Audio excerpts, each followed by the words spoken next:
Hello, good afternoon दोस्तों। मैं हुकम सिंह अपने YouTube channel target achievers zone में आपका स्वागत करता हूं। दोस्तों, अपने इंडियन ज्योग्राफी की सीरीज़ को आगे कंटिन्यू करते हुए आज हम लेक्चर 11 पढ़ेंगे। दोस्तों, इससे पहले हम 10 लेक्चर्स कंप्लीट कर चुके हैं। देखिए, मैंने पिछले 2 लेक्चर्स में आपको western Ghats and eastern Ghats of India पढ़ाया था।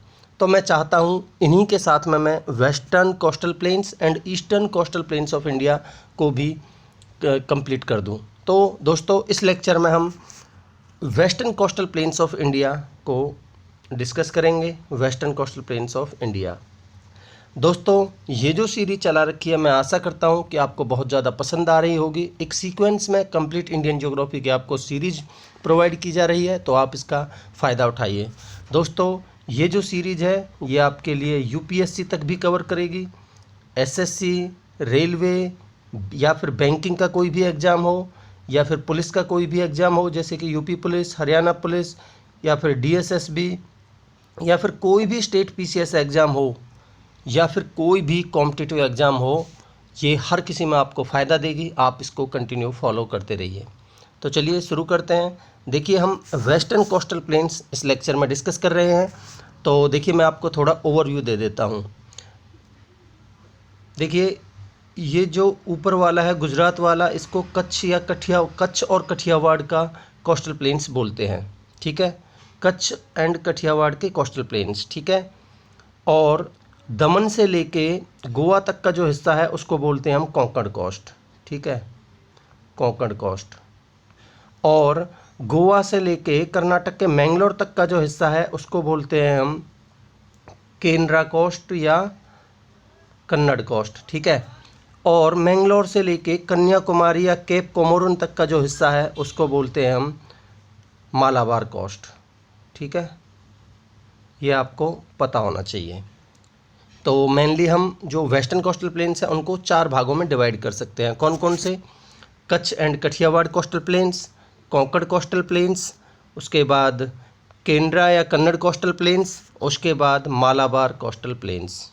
ठीक है, आई होप यहाँ तक आपको क्लियर है। बाकी मैं आपको स्लाइड्स के माध्यम से बताऊँगा। देखिए, हम क्योंकि कोस्टल प्लेन्स पढ़ रहे हैं तो हम ओवरऑल थोड़ा ओवरव्यू ले लेते हैं western and eastern coastal planes की ज्योग्राफी के बारे में। देखिए, मैं थोड़ा कोस्ट लाइन और बता देता हूँ। अगर हम ओवरऑल कोस्ट लाइन की बात करें इंडिया की, तो वो है हमारी 7516.6 किलोमीटर इंडिया की टोटल कोस्ट लाइन है, including Lakshadweep and Andaman Nicobar islands. ये कुल मिला के total 13 Indian states and union territories में फैले हुए हैं जो कोस्ट लाइन्स है। टोटल हम टोटल मिला के कह रहे हैं, जिसमें हमारे मेनलैंड प्लस में आइलैंड्स भी इंक्लूडेड है। ठीक है, अब देखिए, अगर हम केवल स्टेट्स की बात करें तो ये इंडिया के 9 स्टेट्स में फैले हुए हैं, ये आपको पता होना चाहिए। देखिए, जो वेस्ट कोस्ट पे आपको कितने स्टेट मिलेंगे? 5 स्टेट्स। गुजरात नंबर 2 पे, नंबर 1 पे गुजरात, नंबर 2 महाराष्ट्र, उसके बाद गोवा, चौथा नंबर कर्नाटका, 5वां केरला, उसके बाद 4 मिलेंगे आपको ईस्ट कोस्ट पे। इधर आपका छठा तमिलनाडु, फिर उसके बाद ऊपर आंध्र प्रदेश, उसके ऊपर उड़ीसा और सबसे ऊपर हमारा वेस्ट बंगाल। ठीक है, तो इस तरीके से ये 9 राज्यों में हमारे कोस्टल प्लेन्स हैं। तो ये आपको पता होना चाहिए। इसके बाद आपको ये भी पता होना चाहिए कि इंडिया के कौन से राज्य की सबसे ज़्यादा कोस्टल सीमा है। तो देखिए, सबसे ज़्यादा जो कोस्ट है वो गुजरात स्टेट का है, और सेकंड नंबर पे आता है हमारा आंध्र प्रदेश।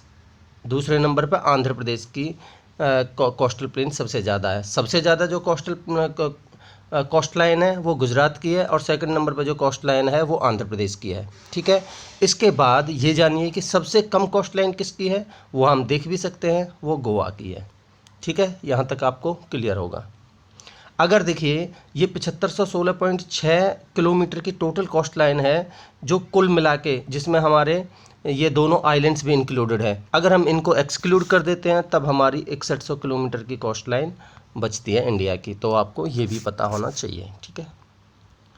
तो देखिए यही इसमें लिखा है, जो इंडियन कोस्ट लाइन है टोटल कुल मिला के वो 75 से 16.6 किलोमीटर है, जिसमें हमारे अंडमान निकोबार और लक्षद्वीप आइलैंड्स भी इंक्लूडेड है। अगर हम इन दोनों को एक्सक्लूड कर देते हैं तब हमारी 6100 किलोमीटर की कोस्ट लाइन बचती है, ठीक है।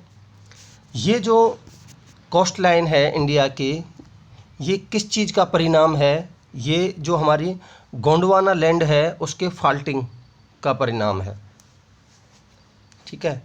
फाल्टिंग क्या है दोस्तों? जो वलन पड़ने से, कंप्रेशन की वजह से जो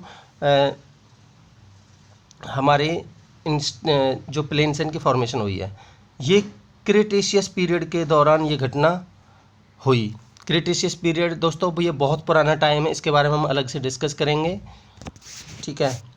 बाकी ये मीसोजोइक या जूशेक एरा, उसके बाद जो जिस टाइम पर डायनासोर्स का एंड हुआ, ये उस टाइम का टाइम है, बहुत पुराना टाइम है, ठीक है। तो इसके बारे में हम कभी अलग से डिस्कस करेंगे। देखिए जो इंडिया की कोस्ट लाइन है वो 13 स्टेट्स और यूटीज़ में फैली हुई है, ठीक है। इंडिया के वेस्ट साइड में मिलेंगे आपको वेस्टर्न कोस्टल प्लेन्स और ईस्ट साइड में मिलेंगे आपको ईस्टर्न कोस्टल प्लेन्स।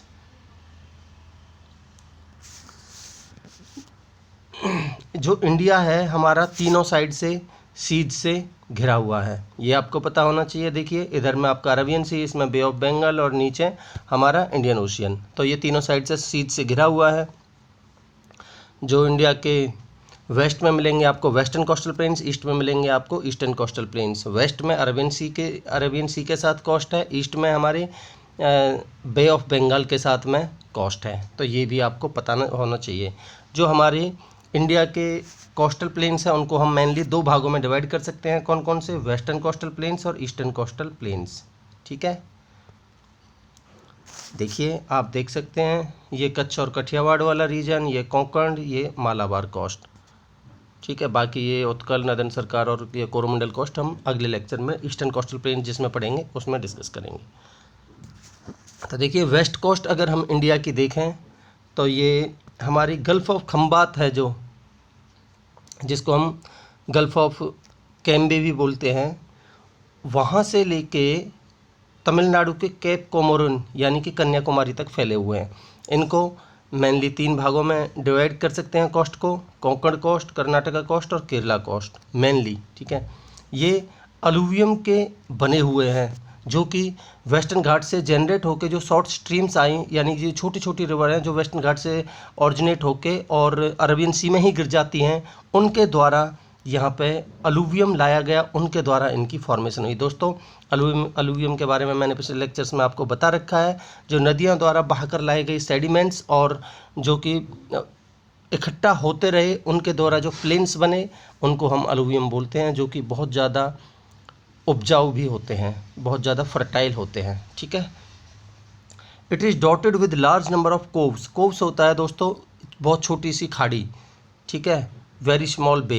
इसके बाद क्रीक्स, देखिए क्रीक्स समझिए आप, जैसे मैं एक अलग स्लाइड के माध्यम से समझाता हूँ। देखिए क्रीक क्या होता है, मान लेते हैं ये हमारा सी है यानी हमारा समुद्र है, मान लेते हैं ये इसमें पानी है और ये सी है, और इसकी कोस्ट लाइन से एक छोटी सी वाटर स्ट्रिप इस तरीके से निकल जाती है और ये भी समुद्र का ही हिस्सा है, सी का हिस्सा है। तो ये जो फॉर्मेशन है इसको बोलते हैं हम क्रीक, जैसे कि पनवेल क्रीक, थाने क्रीक, इसके कुछ जीते जागते एग्जाम्पल हैं, ठीक है। तो इसको बोलते हैं हम क्रीक। इसके बाद एस्चुरीज। एस्चुरीज क्या होते हैं दोस्तों? ये नदियों के द्वारा फॉर्म होते हैं। मैक्सिमम जो हमारी वेस्ट फ्लोइंग रिवर्स हैं वो एस्चुरी बनाती हैं और जो ईस्ट फ्लोइंग रिवर्स हैं वो डेल्टाज बनाती हैं। तो मैं इनको अलग से जब हम इंडियन रिवर सिस्टम पढ़ रहे होंगे तब इनके बारे में डिटेल में बताऊंगा। बाकी आपको मैं मोटा मोटा एक बार बता देता हूँ एस्चुरी भी क्या होती है। जैसे कि मान लेते हैं ये हमारा सी है, यानी कि हमारा ओशियन या सी है, जैसे कि मान लेते हैं अरेबियन सी है, और मान लेते हैं ये कोई रिवर आ रही है फ्लो करके और ये इसका पानी है, ठीक है। और मान लेते हैं ये इसका पानी इस तरीके से जैसे लहरों के साथ में जा रहा है और ये इधर से नदी का पानी आ रहा है, और जिस तरह जो यहाँ पे दोनों पानी की मिक्सिंग हुई, यानी कि साल्ट वाटर और फ्रेश वाटर रिवर का इनकी जो मिक्सिंग हुई, इसको ही बोलते हैं हम एस्चुअरी, ठीक है। तो ये आपको पता होना चाहिए, आई होप क्लियर हुआ होगा आपको, ठीक है। और हमारे एस्चुरीज के कुछ फेमस एग्जाम्पल हैं जो मेजर एस्चुरीज हैं, जैसे कि एस्चुरीज ऑफ नर्मदा और तापी रिवर्स, ठीक है। और अगर हम केरला कोस्ट को देखें, जो कि जिसको मलाबार कोस्ट भी बोलते हैं, वहाँ पे आपको बहुत फेमस लेक्स, लेगून्स या बैकवाटर्स मिलेंगे, जिसका बहुत ही प्यारा एग्जाम्पल है वेम्बनाड लेक, ठीक है, जो कि केरला की सबसे बड़ी लेक भी है। अब देखिए ये बैकवाटर्स क्या है, अब आप इसको समझ लीजिए। दोस्तों जो भी जियोग्राफिकल टर्म्स हैं ये जैसे जैसे आती रहेंगी मैं आपको बताता रहूँगा, बाकी मैं अलग से इनके ऊपर लेक्चर्स बनाऊँगा आपके लिए, ठीक है। तो देखिए ये बैकवाटर्स क्या है, मान लेते हैं ये हमारी कोई इस तरीके से रिवर फ्लो करके आ रही है, ठीक है, और ये इसके अंदर पानी है, इस तरीके से आ रही है, ठीक है। और इसकी एक छोटी सी धारा कुछ इस तरीके से अलग से निकल जाती है पानी की, और आगे चल के ये इसमें आगे मिल जाती है, और इस तरीके से ये रिवर आगे कंटिन्यू हो जाती है। तो ये जो पानी है, वाटर है इस रिवर का, ये या तो इसमें बहुत कम टाइड्स मिलेंगी या मिलेंगी ही नहीं। तो ये वाला जो है इसके अंदर का वाटर, इसको बोलते हैं हम बैक वाटर्स, ठीक है। आई होप आपको क्लियर हुआ होगा। अब देखिए हम अपने जो मेन लेक्चर है वेस्टर्न कोस्टल प्लेन्स की शुरुआत करते हैं। देखिए जो वेस्टर्न कोस्टल प्लेन्स है, नॉर्थ में रन ऑफ कच्छ से लेके साउथ में केप कोमोरन यानी कि कन्याकुमारी तक ये फैले हुए हैं, ठीक है। ये बहुत नैरो हैं, और अगर इनकी हम एवरेज विड्थ, एवरेज चौड़ाई की बात करें तो वो 65 किलोमीटर के आसपास है, ठीक है। वेस्टर्न कोस्टल प्लेन्स को हम मेनली 4 भागों में डिवाइड कर सकते हैं, ठीक है। कौन कौन से? कच्छ या कठियावाड़ कोस्टल प्लेन्स, इसके बाद कोंकण कोस्ट, इसके बाद केंद्रा कोस्ट, इसके बाद मालाबार कोस्ट, ठीक है। दोस्तों मैंने इसको अगर वेस्टर्न घाट्स बोल दिया हो तो आई एम सॉरी, ये वेस्टर्न कोस्टल प्लेन्स हैं, ठीक है। देखिए ये हमारा कठियावाड़ वाला रीजन, इसके बाद हमारा कोंकण कोस्ट, ये हमारा जो केंद्रा कोस्ट है, उसके बाद ये हमारा मालाबार कोस्ट, ठीक है, जो केरला वाला है। देखिए ये कोस्ट लाइन ऑफ इमरजेंस और कोस्ट लाइन ऑफ सबमर्जेंस मैं आपको अलग से बताऊंगा। दोस्तों मैं ऐसे हर चीज़ अगर लेक्चर में बताता रहूँगा तो ये बहुत ज़्यादा लंबा लेक्चर हो जाएगा और हमारा जो ट्रैक है हम उससे आउट हो जाएंगे। देखिए फिर भी मैं मोटा मोटा बता देता हूँ। मान लेते हैं या तो हमारे हिल्स का बहुत ज़्यादा ऊपर उठ जाना या फिर सी लेवल का बहुत नीचे चला जाना, इसी को बोलते हैं हम इमरजेंस, जो कोस्ट लाइन ऑफ इमरजेंस है, और इसके बिल्कुल अपोजिट सबमर्जेंस होता है। हम अलग से कभी डिस्कस करेंगे इसको। देखिए आप देख सकते हैं ये कठियावाड़ प्लेन्स, ये कोंकण प्लेन्स, ये केंद्रा प्लेन्स, ये मालाबार प्लेन्स, ठीक है। आई होप इनकी लोकेशन आपको क्लियर हुई होगी। अब देखते हैं हम जो हमारा पहला है कच्छ एंड कठियावाड़ वाला जो रीजन है उसको। देखिए ये जो हमारा पेनिनसुलर प्लेट्यू है उसी का एक्सपेंसन है। जो हमारा कच्छ और कठियावाड़ वाला रीजन है, ये हमारा जो पेनिनसुलर प्लेट्यू है उसी का फैला हुआ, बढ़ा हुआ एक्सपेंडेड पार्ट है, ठीक है। क्योंकि जो हमारा कठियावाड़ वाला रीजन है ये हमारा डेक्कन लावा का बना हुआ है, जो कि एक टर्सरी रॉक्स हैं कच्छ एरिया में। टर्सरी रॉक्स दोस्तों हम रॉक्स के चैप्टर में अलग से पढ़ेंगे, ठीक है। देखिए आप देख सकते हैं जो हमारा गुजरात का हिस्सा है उसमें सबसे ऊपर मिलेंगे आपको ग्रेट रन, उसके नीचे मिलेंगे आपको लिटिल रन, और बीच में मिलेगा आपको कच्छ, और ये है हमारा कठियावाड़ वाला रीजन। तो आई होप आपको इनकी लोकेशन क्लियर हुई होगी। जो हमारा कच्छ पेनिनसुला है ये कभी आइलैंड था, और ये चारों तरफ सीज और लेगून से घिरा हुआ था, ठीक है, सीज और लेगून से सराउंडेड था। पर जो हमारी इंडस रिवर है उसके द्वारा सेडिमेंट्स बहाकर लाए गए और इस जो हमारा आसपास का एरिया है इसको उन्होंने फुलफिल कर दिया और आज ये गुजरात के जो स्टेट है उसके साथ है, ठीक है। यहाँ पे रिसेंट टाइम्स में लेक ऑफ रेन्स की वजह से यानी वर्षा की कमी के कारण यहाँ का जो एरिया है दैट इज़ एरिड और सेमी एरिड है, यानी कि बहुत ही बंजर है। ये जो प्लेन्स हैं इनको नॉर्थ में मैंने बताया आपको ग्रेट रन है, उसके बिल्कुल साउथ में है हमारे लिटिल रन और बीच में मिलेगा आपको कच्छ वाला रीजन, ठीक है।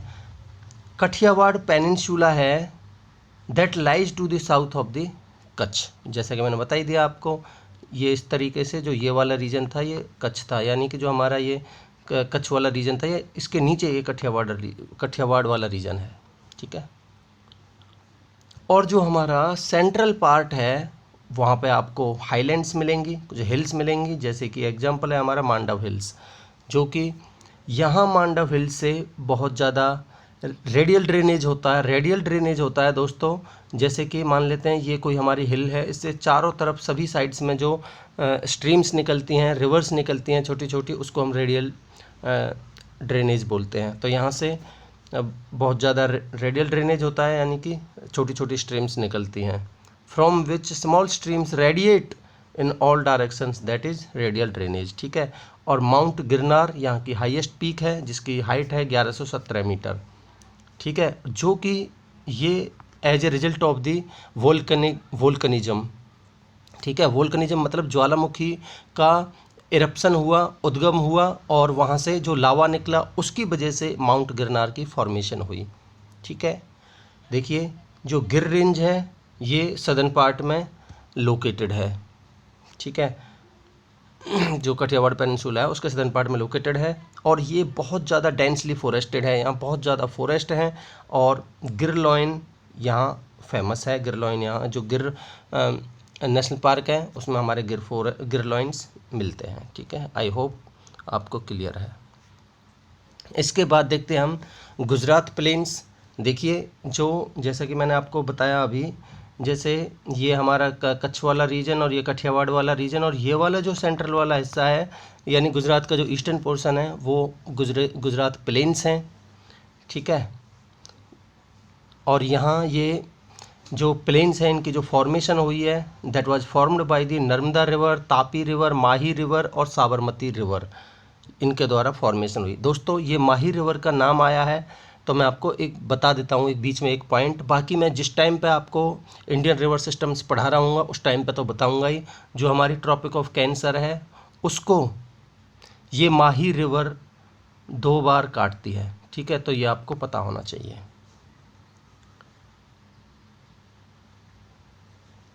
जो ईस्टर्न पार्ट है इस प्लेन का वो बहुत ज़्यादा फर्टाइल है, बहुत ज़्यादा उपजाऊ है एग्रीकल्चरल पॉइंट ऑफ व्यू से, पर इसका जो मैक्सिमम पार्ट है that is covered by the heaps of sand, जिसको हम विंड ब्लोन लॉइस बोलते हैं।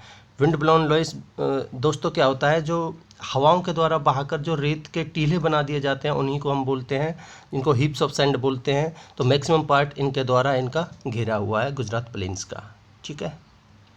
इसके बाद देखते हैं हम कोंकण प्लेन। देखिए मैंने कोंकण प्लेन आपको बताया, जो हमारा मालदीव वाला हिस्सा है, सॉरी ये जो दमन वाला हिस्सा है, दमन से लेके और गोवा तक का जो एक्सटेंशन है that is known as the Konkan plain, ठीक है। कोंकण प्लेन है ये साउथ ऑफ गुजरात में है, जो कि हमारे दमन से लेके गोवा तक फैले हुए हैं, ठीक है, जिनकी अगर एवरेज विड्थ देखें तो 50 से 80 किलोमीटर है।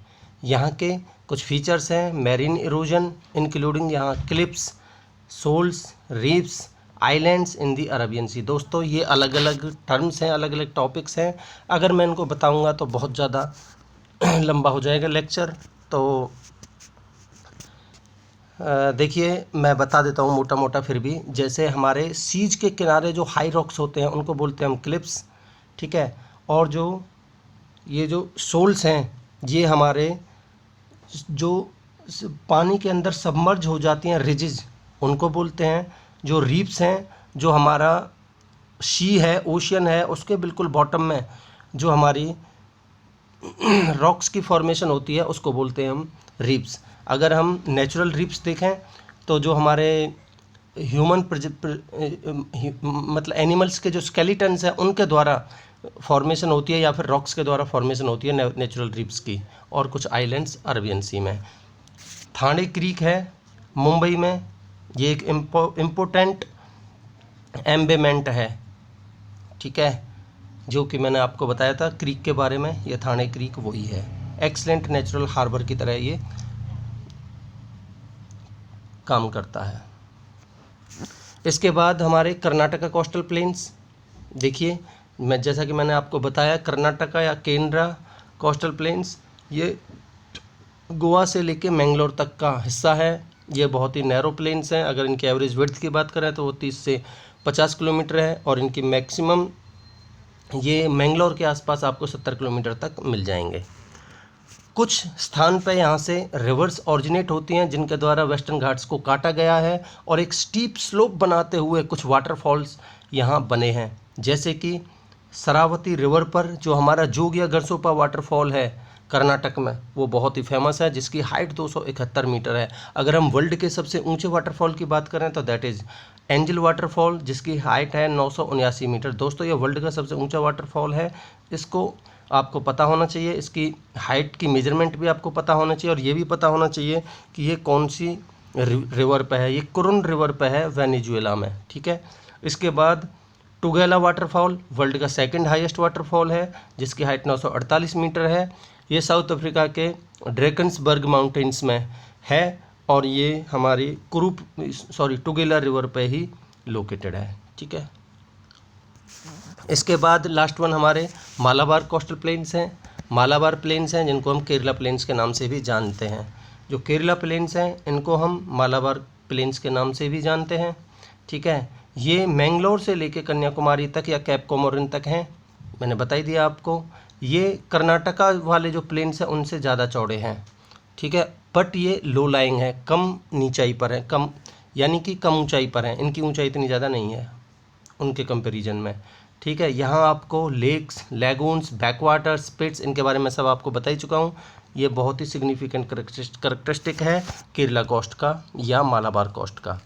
यहाँ पे आपको बैकवाटर्स बहुत ज़्यादा मिलेंगे। बैकवाटर्स के बारे में दोस्तों मैं बता ही चुका हूँ इसी लेक्चर में क्या होता है, जिनको यहाँ लोकली कयाल के नाम से जाना जाता है। यहाँ पे आपको shallow lagoons, inlets of sea parallel to the coast line मिलेंगे। यहाँ की जो वेम्बनाड लेक है केरला में वो बहुत ही फेमस है। तो इस तरीके से दोस्तों ये लेक्चर कंप्लीट होता है। मैं आशा करता हूँ कि ये लेक्चर आपको पसंद आया होगा, आपके कॉन्सेप्ट्स क्लियर हुए होंगे। आप मेरे YouTube channel target achievers zone को लाइक, शेयर एंड सब्सक्राइब कीजिए। अगर कोई भी डाउट है then you can comment me, you can ask me. Thank you so much, have a great day.